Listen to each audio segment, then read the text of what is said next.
Welcome to this webinar on AptiTune Go, our PID tuning software in the cloud. The speaker of today is Leon Ariaans. He's the technology manager of IPCOS. But before I give the floor to Leon, I would like to walk over the agenda of today. So first, a short introduction to IPCOS. Later on, then I will give the floor indeed to Leon, who will give an introduction to Inca AptiTune Go, followed by a demo, and also how to set up an environment so that you can start tuning yourself. And then we conclude with a summary. So, but before we move on, let's talk a little bit about IPCOS. So we are an technology independent control room services provider. What does that mean? Well, first of all, we have 7 offices around the world. One of them is in Houston, which is important for you, I think, because you're all in the Americas. But besides that, we have 3 offices in Europe, 1 in the Middle East, and 2 in India. We are already 23 years in the business. We have been executing more than 500 projects in 40 countries around the world. And typically, what do we do? Studies and audits. So we come to your site to assess how good or perhaps how bad your process control and automation is. And based on that, also compute what kind of benefits we can bring if we can improve your DCS, but also if we can improve your performance by applying advanced process control. So base layer, which means PID optimization, is one of our key businesses. So we offer services where we tune your PID controllers, but we will learn you now how to do it yourself. But on the other hand, we also redesign complete control philosophies. So which really means that we start thinking about how can we improve your concept of control, which is then later on programmed and tuned, of course. Advanced process control is also very important to IPCOS. So we are technology independent, which means we implement most common APC systems which are available in the world. We also provide APC maintenance. So once it is installed, keep it at the maximum performance so that you can harvest all your benefits from year to year. Which also becomes more and more important is how do you connect APC computers in your complete setup and IT infrastructure to have a secure connection. Taking care of firewalls and safety and so on. Alarm management, so benchmarking, rationalization of alarms, that's also what we do. Process modeling, so might be for operator training simulators, but also what if analysis, or if you want to develop a new control philosophy for a plant and you want to test all this on process models, we can build them for you. Training APC wise and also base layer control wise, and then what we have added recently to our portfolio is asset performance management. So that are the offerings of IPCOS.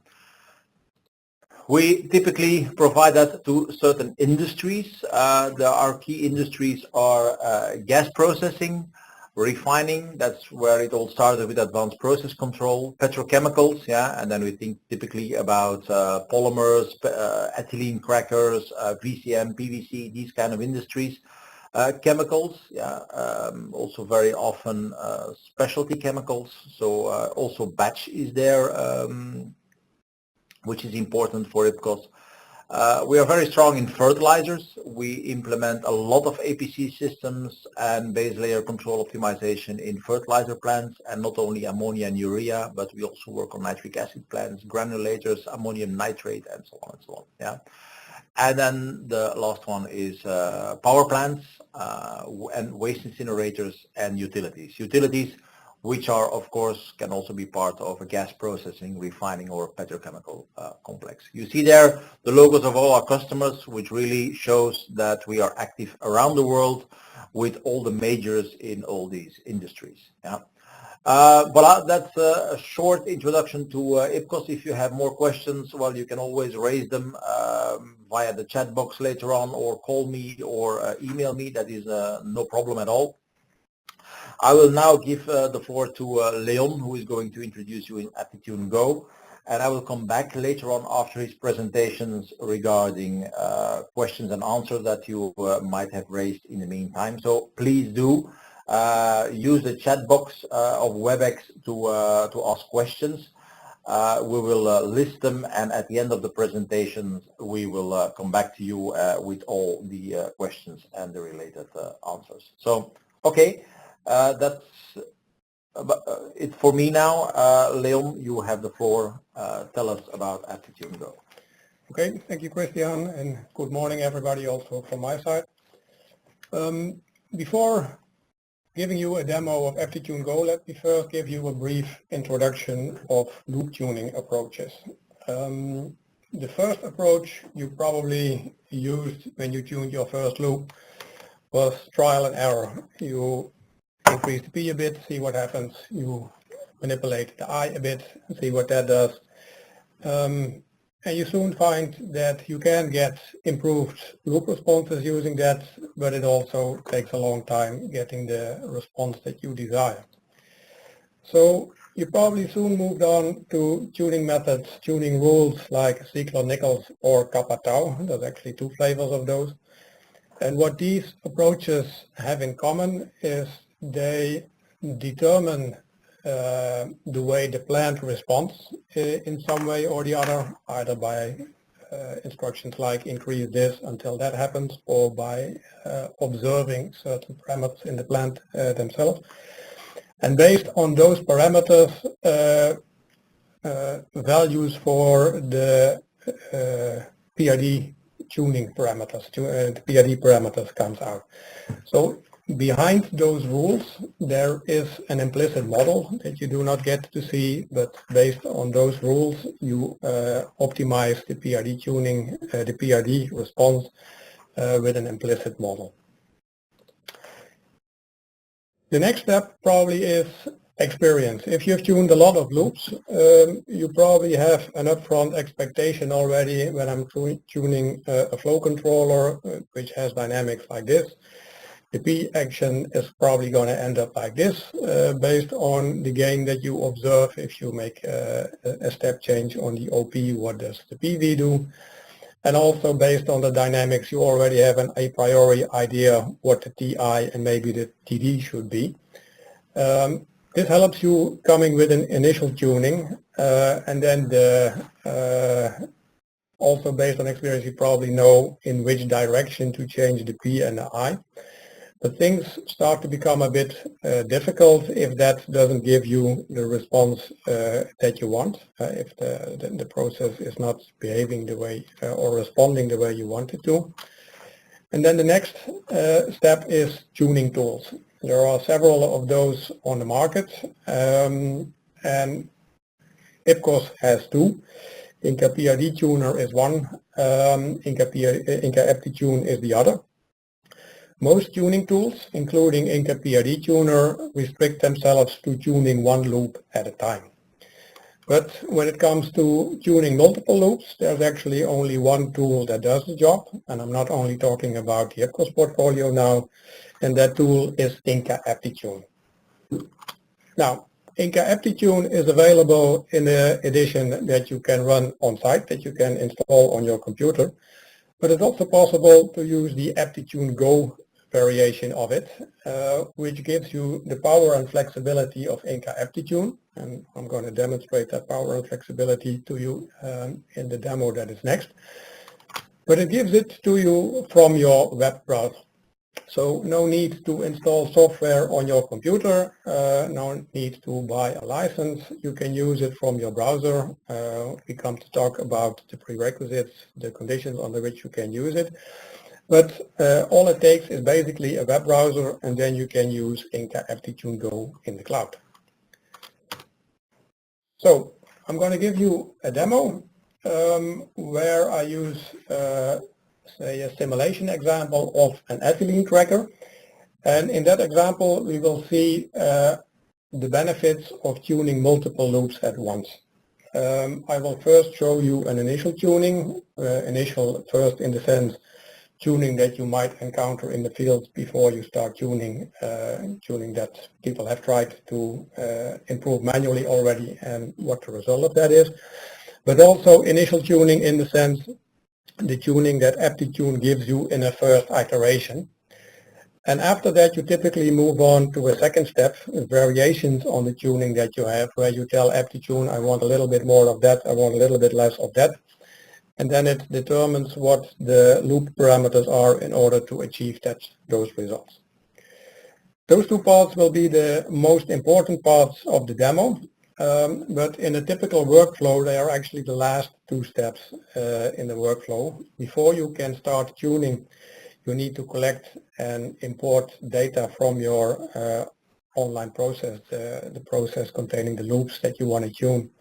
In a step, and then you have to identify models, and Inca AptiTune gives you powerful tools to do those steps also. I will be showing those after I demonstrate the tuning. And in a final part of the demo I will talk a bit about the specifics related to tuning in the cloud. What makes tuning using a browser different from tuning using Inca AptiTune that is accessible on the computer you have on your own desk. Okay, so the example we will be looking at during this demo is an ethylene cracker. For those of you who are not familiar with this kind of process, in an ethylene cracker the goal is to crack ethane and to produce ethylene and other stuff from that. And that is done by feeding ethane and steam through, say, long tubes, typically called passes, in a furnace. There are, in this example, 6 of those passes, A, B, C, D, E, and F.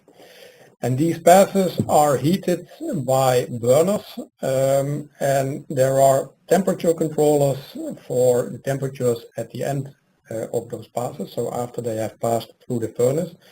And these temperature controllers, they manipulate the burners, the pressure in the fuel supply of the burners in order to achieve a certain temperature at the outlet of the process. And during this demo we will be looking at the tuning of 3 out of 6 of these controllers. The furnace is symmetrical, so A, B, and C behave similar to F, E, and D respectively. So if you have the tuning for A, B, and C, or actually for this, and this PID controller, you also have the tuning for this, and this controller. So that's why we are focusing on 3 of those controllers only. The set point or the output of the temperature controller is the set point for pressure controller, so that's a cascading configuration. AptiTune is also suited for tuning cascading loops, but in this particular demo we will not be considering the cascade aspect of the loops. We will be taking the pressure controllers as is, no further tuning required there, but we will be investigating what the interaction of the different temperatures, the burners on different temperatures have, and how that challenges tuning manually and how AptiTune can improve. So let me switch to the cloud view. So what you see here is Inca AptiTune in the cloud. Don't pay attention to this countdown. I will address that towards the end of the demonstration. As you can see, I'm using Firefox here. AptiTune Go is also known to work using Internet Explorer, using Edge, using Chrome. I'll come to the details about that, but to give you some orientation. And you see here Inca AptiTune with a project that I prepared containing already a model for the ethylene plant. I'm going to switch to full screen. So now it's not that clear anymore that we are in the cloud, but well, we still are. Okay, so let's have a look at what the responses look like with the tuning that you might start with. What you see in these plots is the effect of a step change on the set point of one of the temperature controllers on the three temperatures. If I zoom in on this one, you see what the effect is of a step change on the set point of temperature controller A on the temperature, that's the red line, and the OP, which is the pressure set point that the temperature controller computes for that same controller. There's some oscillation there that we will try to eliminate, but well, it's basically as expected. You have to increase the pressure in order to increase the temperature. Now these passes in the ethylene furnace, they are heated by radiation. So you can imagine that the burner that is targeting pass A, it will also have an effect on the pass next to it, pass B, and that's actually what you see in this trend. You see here an effect of the same step on the set point of temperature controller A, but you see it also has some effect on the temperature of the pass next to it. There's some oscillation there, and the PID controller that's there eventually removes the effect, but you see there is some crosstalk here. There is some oscillation one to the other. And what you also see is the third pass has a similar effect, but you see the effect is smaller than on the first pass. You can also well, imagine that that must be the case. The third pass is physically a little bit further away from the first pass than the second pass is, so that's why the effect is smaller. Now if you imagine tuning this manually, you run into the problem first if you try to reduce the oscillations by tweaking the parameters of the first temperature controller. You're not sure actually that the oscillations that you see are caused by that loop. They can also come from the loop next to it. If you put a step on the temperature of controller A, it will also, the temperature of pass B, of temperature B, will also increase. The temperature controller that is keeping that loop, that temperature on set point will respond, and that in turn, what that controller does will have an effect on temperature controller A again. So if the controller for temperature controller B, for temperature B, is oscillating, you will also see oscillations on the temperature of your temperature A. So you might not succeed in getting rid of all the oscillations by just tuning loop A, because it might be loop B also that is introducing oscillations, or both might be the case. Same applies for loop C. This is actually what makes tuning this manually most difficult. Another aspect that plays a role here, I already described that if you change the, or that setting a step on the set point for temperature A has an effect on loop B as well.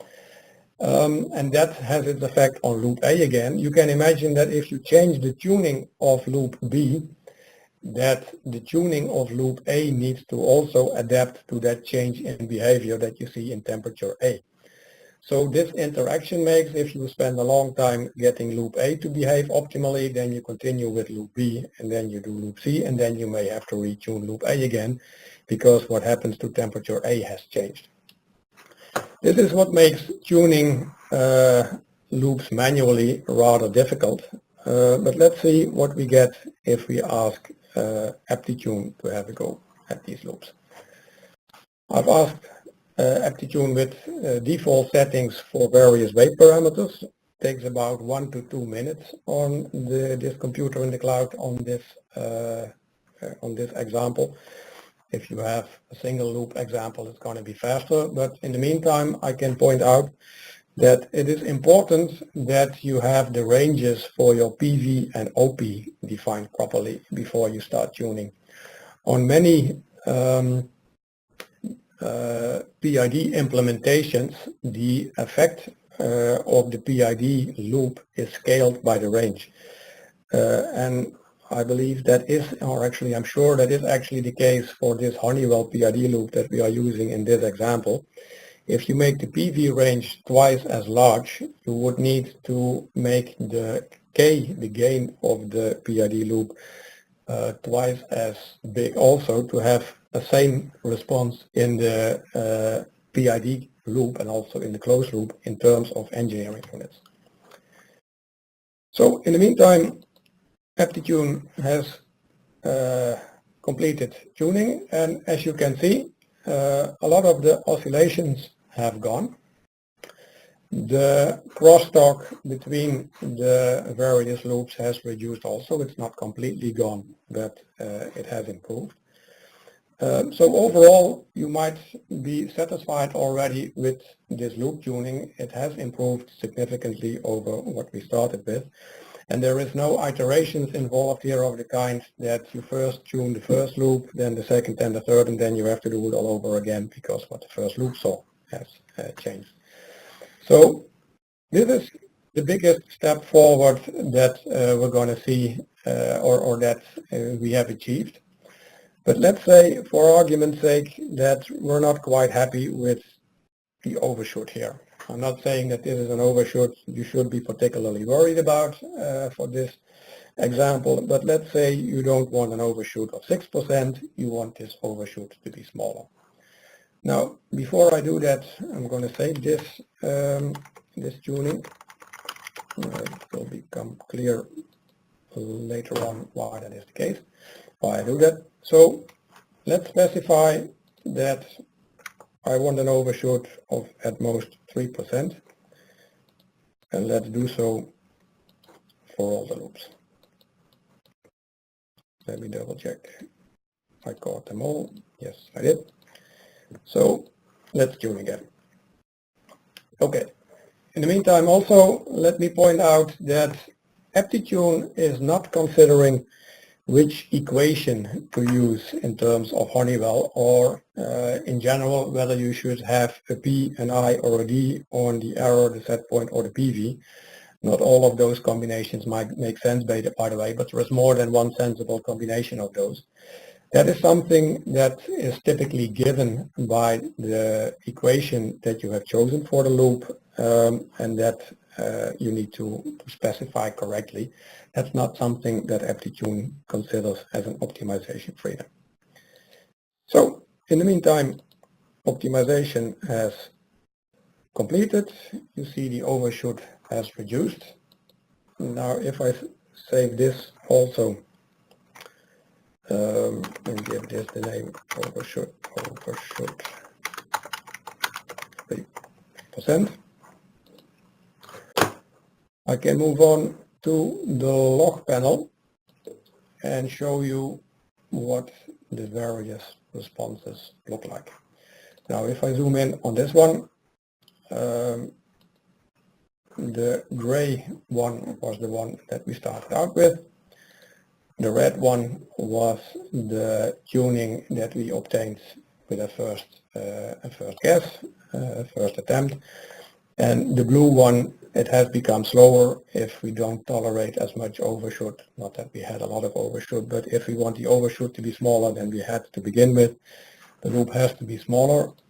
And in this particular loop, the effect is not that pronounced. But if we look at this loop, for example, the temperature C and the response to its set point, you see that the overshoot was larger to begin with and has been reduced also to close to 3%. Now, one final thing to show you is if you are happy with the tuning that you have obtained so far, you can ask AptiTune to generate a report which contains, well, plots of the models that you observed. The smoothing factor is something related to the tuning, to the identification also. These are the settings that we provided, and well, there is a bit much significant digits here, but the parameters you end up with for the various loops they are there. So you can keep this for your records, also to show or to keep what tuning you ended up with. There's more tuning things to tweak. Maybe one more thing before I move on to the identification part, and that is pointing out what these things mean. These are they try to reflect cups which are either green, as they are here, when they are, well, not empty but not filled to the limit. When they are orange, they are filled to the limit, which means the constraint is active. AptiTune has had to adapt the parameters of the loop to keep that constraint. And if it's red, it hasn't been able to keep that constraint. AptiTune can't bend the rules of physics, so it might be that you're asking something that is simply not possible. One of the things that you typically see is that the robustness constraints that AptiTune allows you to apply limits the loop tuning.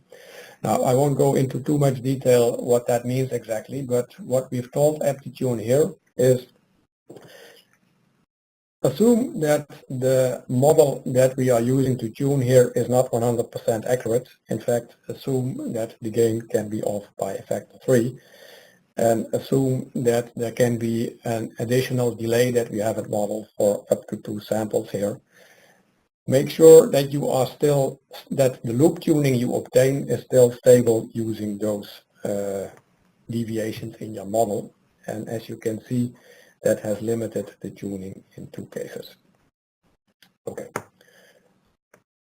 I'm going to leave the tuning part at this point and now switch to the step that comes before tuning actually. That is, how do I identify a model for doing the tuning. Now you will do an experiment in which you put steps on the OP of the controller or the controllers. You put the controllers in manual and you manually step the OPs of the controller. In this case that would be the set points for the pressure controllers further down. And at the bottom you see the steps we've done in an experiment. The magenta, cyan and brownish lines are steps we applied to the various pressure controller set points, OPs of the temperatures, and in red, blue and green you see the response of the various passes. This is data that you need to collect from the process. And if you have that data, let me start a new project. Say from scratch. So your AptiTune exercise starts when you have uploaded that data on the cloud, in the cloud. Yeah. I'll show you further on how to upload that data into the cloud. Okay. But let's first import the data, or see in what format we can import it. We have an import wizard that supports various formats. What you will be using a lot of times is the text files import. This is a pretty flexible import tool that allows you to import text in various text formats, CSV or, you get to see its flexibility right now. Below you see the text that is present in this file. It is a comma-separated file, and most historians allow you to extract data from the historian in a format like this. Well, in the first page you need to tell it how are the various columns separated. If you are using non-Latin letters in your text, the encoding part might be relevant. If you are using accented characters and they look funny, you may have to change this. In this example, that's not the case, so let's just proceed. And in the next page of the wizard, you can specify the format in a bit more detail of the file. So the name of the variable, the signal name, is in the first header row. The description is in the third row. The engineering units are in this second row, and we start the data at the fourth row. Actually, the engineering units and description, they are just for your convenience. They don't affect the end result, but it helps if you make plots that the proper engineering units are shown there. So next step is determining how the timestamps that we have are formatted, and AptiTune has guessed that it's this format, but what AptiTune can't be sure is, was this data collected on April the 8th or on August the 4th? Well, it was collected on April the 8th. If it had been on August the 4th, here's the alternative that you would need to choose to select that, but well, first one is appropriate at this time. I want to import all the columns, and there we go. We now have, well, one of the signals. I spent some time in the project that I showed before, putting all these on one plot at the appropriate axis. I'm not going to repeat that exercise now, but well, the same data as what we have used before. And now that we have the data, there's the next step of identifying a model on it. I'm not going to spend time giving this a nice name, just go with the defaults. We first have to define what the independent variables are, so the inputs of the model, so to say, which is going to be the parameter that the PID loops are going to tweak. Well, those are the pressure controller values. The next thing to define is, well, what is responding? Well, those are going to be the three temperatures. These are the dependents. And finally, we have to specify a bit what the model should look like. We have to specify sampling interval, which shouldn't make it too small, because otherwise we will have a lot of parameters in our model to represent it. We shouldn't take it too large either, because then we don't see the dynamic effect in the data anymore. Well, 30 happens to be okay. Number of coefficients is specified or determined by how long is the longest response, the longest model you expect. 40 is kind of okay for this example. Could be a bit longer, but in the example, in the models that I used previously, we used 40, and that is actually adequate. I'm not going to explain the different methods we have, just going to run the identification. And here you see the results of the identification. And now if I switch to typical step size scaling, the scaling within one column is the same, and that allows you to better see that indeed pressure A, fuel pressure A has the biggest effect on A and less so on B and C, but also that the crosstalk is significant. As you can see here, the effect from a step on pressure controller A on temperature A is about twice the size of that on temperature controller B. So there is a significant crosstalk here, as we've seen already.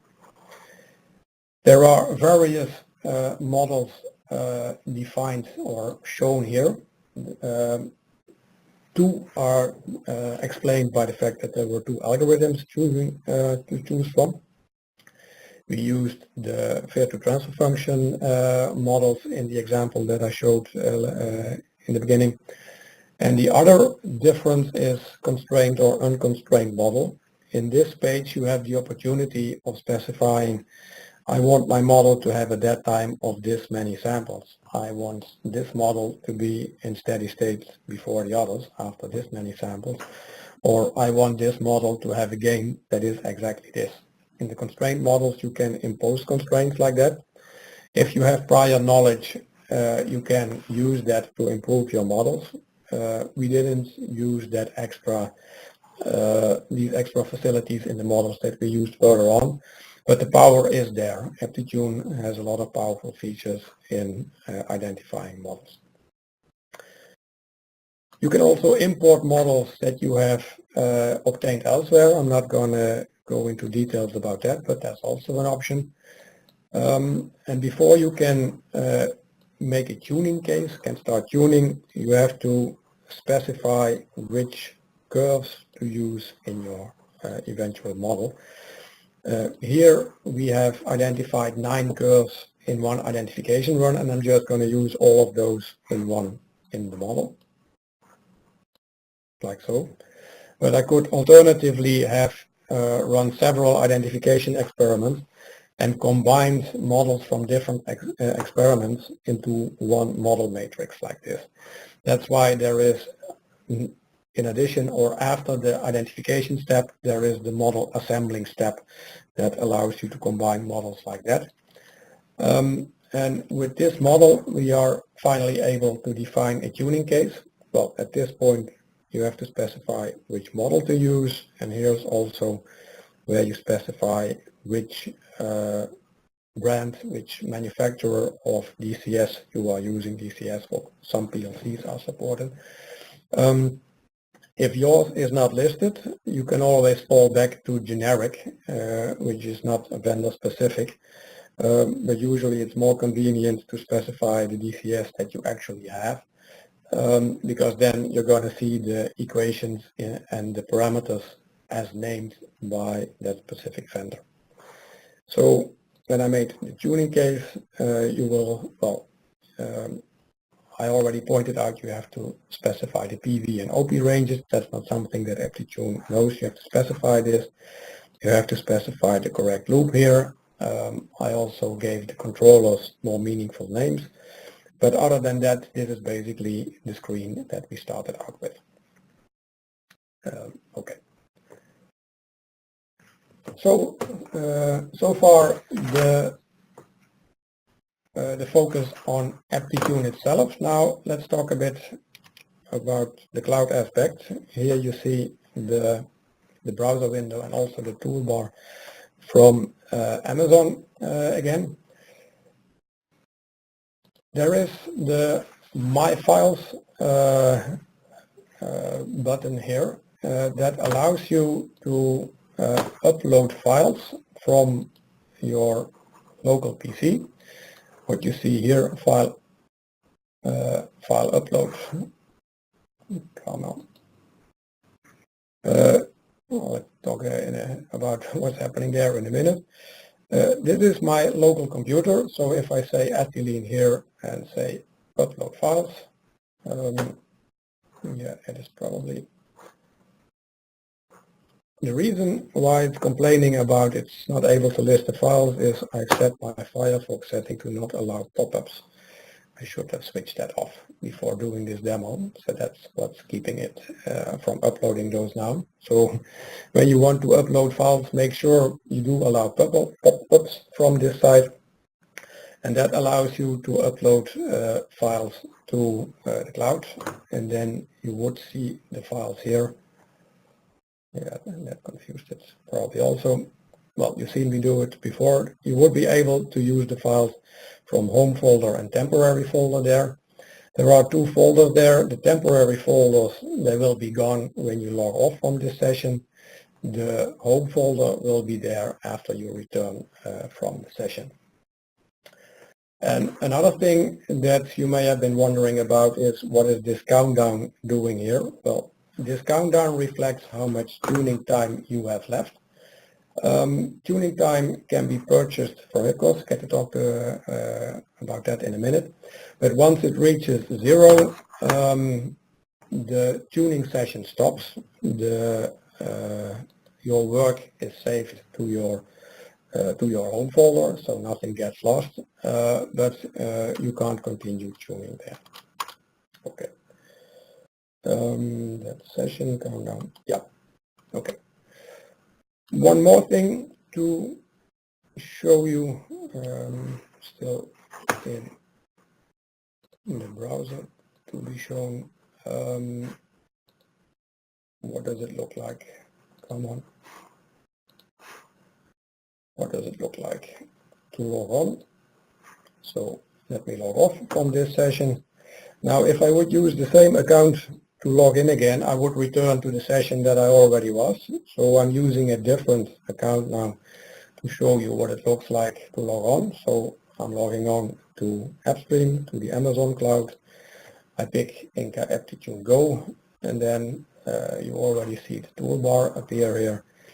And now it is fetching the data from my home folder. It takes about 1 to 2 minutes. I'm not going to wait until all of that is there, but once all of that has completed, we will be in the, you will see Inca AptiTune as I've shown you during the demonstration.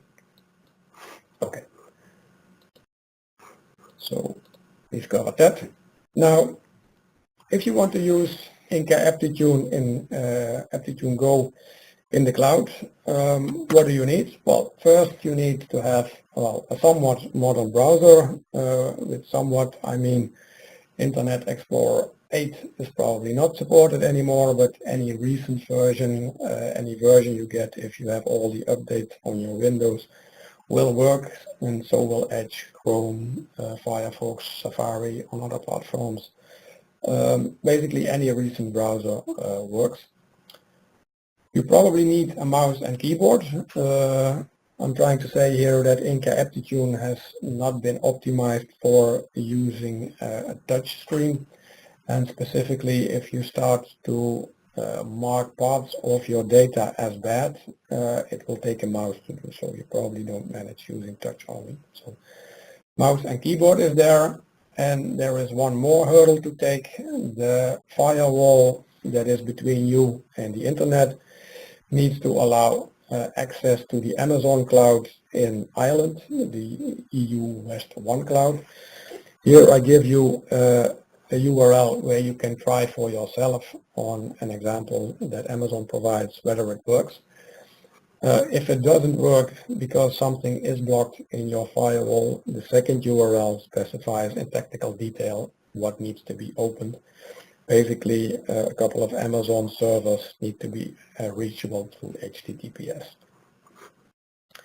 That's the technical side. Well, in order to get a feel, well, to get a better view of all the powerful features, I've only been able to scratch the surface here. It would be good to have a look at other webinars we have recorded and that you can find in our YouTube channel. There is the Inca AptiTune Go Quick Start Guide. Don't be intimidated by the size of that Quick Start Guide in kilobytes and in pages.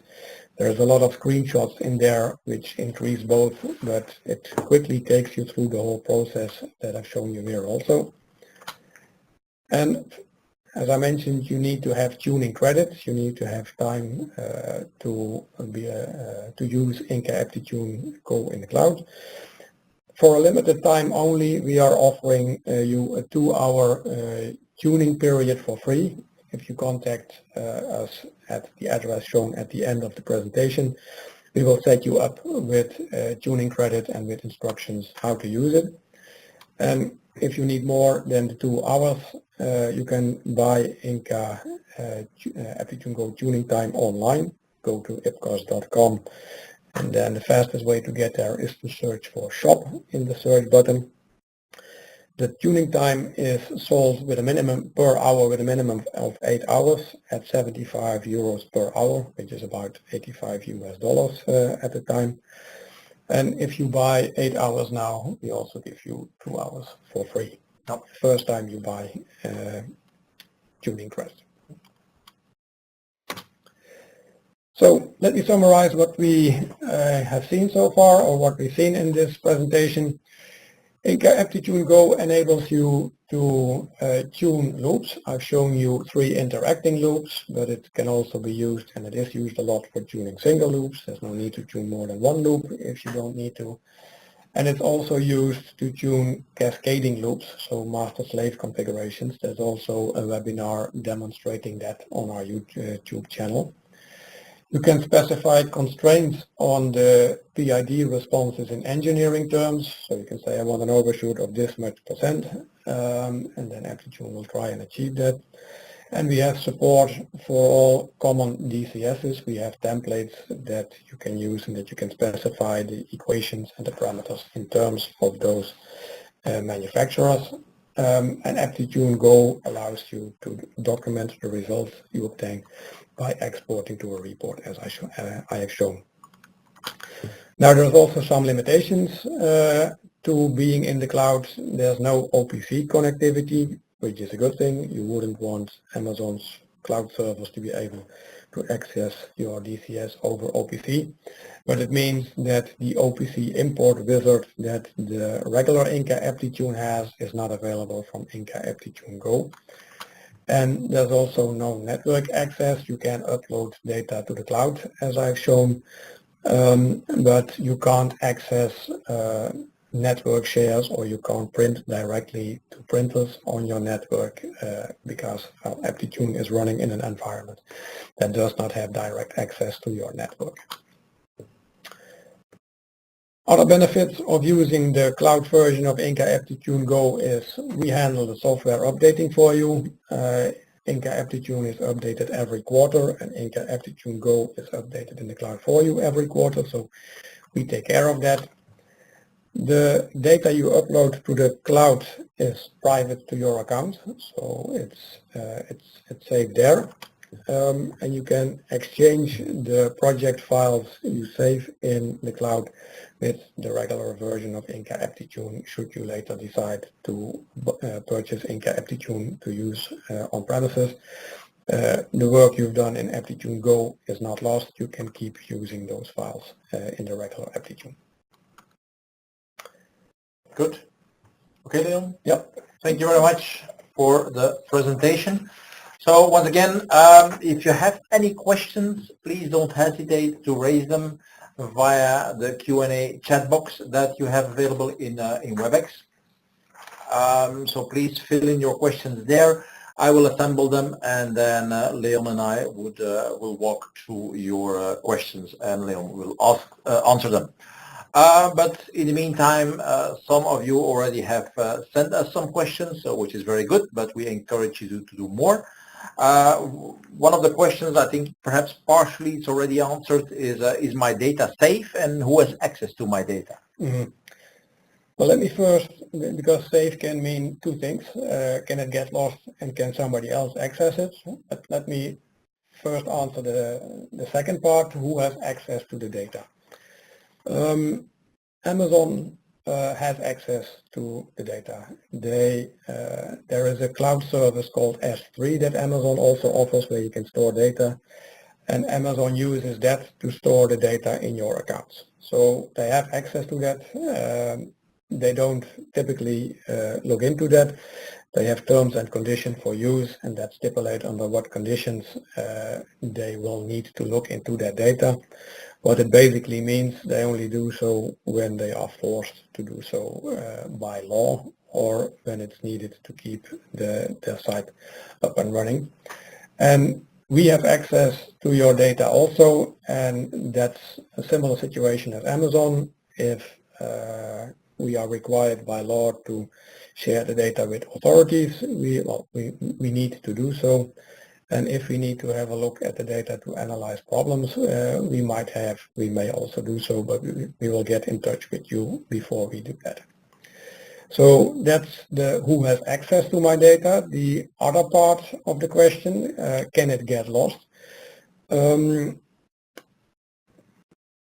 Amazon is making sure, well, 99.999, there's quite a lot of nines there, making sure that the data does not get lost. They make backups of it, or well, they make sure even if the disk on which it is found crashes, that they can get it from somewhere else. So in that sense, backups are available.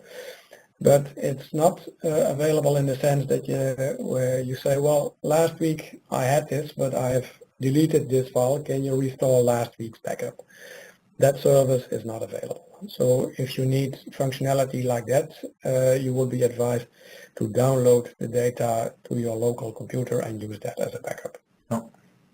Now, just in case you really are hesitating because of confidential data and so on, you can always anonymize your data, of course. So yeah, so tag names and stuff you can remove, put whatever you like there. Yeah. So the only thing which is interesting for AptiTune are the absolute numerical numbers, and all the rest is irrelevant. Yeah, indeed. So if that's really bothering you, then that might be a way out.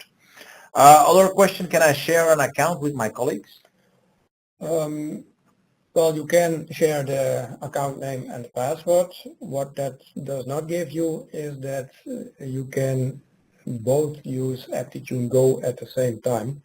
You will both be looking at the same session, so at the same AptiTune Go window. So if the goal is to have multiple people able to tune at the same time, that's not possible with one account. But if it isn't needed to tune at the same time, you can obviously use one account and share that with several people. It's pay per hour, so yeah, it's okay to do so. Huh? Yeah. Good. Do I always have to tune the slave loop in a cascading configuration? No, and actually you, in this particular example, the 3 loops that we tuned, they were master loops in a master-slave, or actually in 3 separate master-slave configurations. So there you already see an example of not tuning the slave. Having said that, it can be beneficial to combine tuning the master and slave cascading loop configurations, because if you tune the slave, what the master sees as a response is going to change, and AptiTune takes that into account if you tune both in one go. So it can be beneficial to tune both at the same time, but it's by no means required. Mm-hmm. Okay. Is this replacing Inca AptiTune? The question that came? No. We have no plans of discontinuing Inca AptiTune. This is in addition to AptiTune Go, or Inca AptiTune is in addition to AptiTune Go. And in fact, the feature sets of the two will also be similar. I mentioned a couple of constraints that are imposed by the fact that you are running in the cloud, but any improvements that we make to AptiTune will also be made available in the same time frame to AptiTune Go. So these two will be kept alongside of each other rather than one replacing the other. Mm-hmm. And that's also, by the way, the reason why we started with the AptiTune Go is, and that's also our slogan, says heavy tuning for the light user, which means whenever you only need these kind of powerful tuning tools from time to time, which is, let's say, less than 40 hours or 60 hours a year, then it might be interesting for you to go for AptiTune Go. And if at a certain moment you see that it is very relevant to you to have this at your disposal every day or every couple of days a week, then it might be more interesting to go to AptiTune itself, so the desktop application, and then you get, of course, the OPC functionality as an extra. But we want to give the opportunity to people who only tune from time to time, so once a month or once every 2 weeks or so, the opportunity to have such a powerful tool at their disposal. Yeah, and then of course within the cloud. The last question that came in before we close is, what if my DCS is not on your DCS template list? Short term, I would say use the generic manufacturer, which is actually not a manufacturer, but you get to see the K as, again, TI in either minutes or seconds, TD also in either minutes or seconds. And you, that typically maps in one way or the other to the parameters that your DCS have. If you can provide us with documentation of that particular loop that you are using there, we will be happy to add it to Inca AptiTune. That typically happens in the next release, but that's a 3-month cycle. In the cloud, we can move a bit faster, but you should still allow a couple of weeks before we can have this implemented. But we would be happy to add it to your, we would be happy to add to DCS the equations for the specific DCS to AptiTune as well. Mm-hmm. Okay. I think that's about it regarding the questions that you have raised. Also, thank you very much for that. Also, thank you very much, Leon. So thank you very much, the audience now, for your participation to this webinar. If you want to have a copy of the slides, please let me know. Send me an email. So my email address is over there.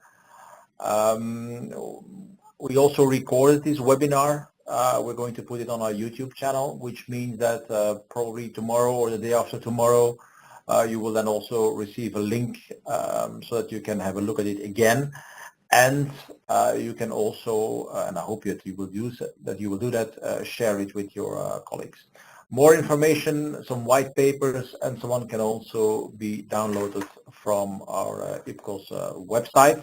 And at the bottom, you will find the link to our YouTube channel, where you will find more demo sessions, more webinars on when we used AptiTune in different situations, and so on. Also regarding other offerings of IPCOS like alarm management, APC, and so on and so on. You will find a lot of very interesting videos on our YouTube channel. Voila. Yep. If you search for IPCOS on YouTube, you will get to our channel also, just in case you do not have this URL available. Okay, good. Okay then, so thank you very much, you all in the US. So for us, it's around 6 o'clock in the evening, so almost time to go home. But you still have half a day to work, so enjoy it, and enjoy also the rest of the day. And I hope to hear from you soon. So thank you very much. Have a nice day, and bye-bye for now.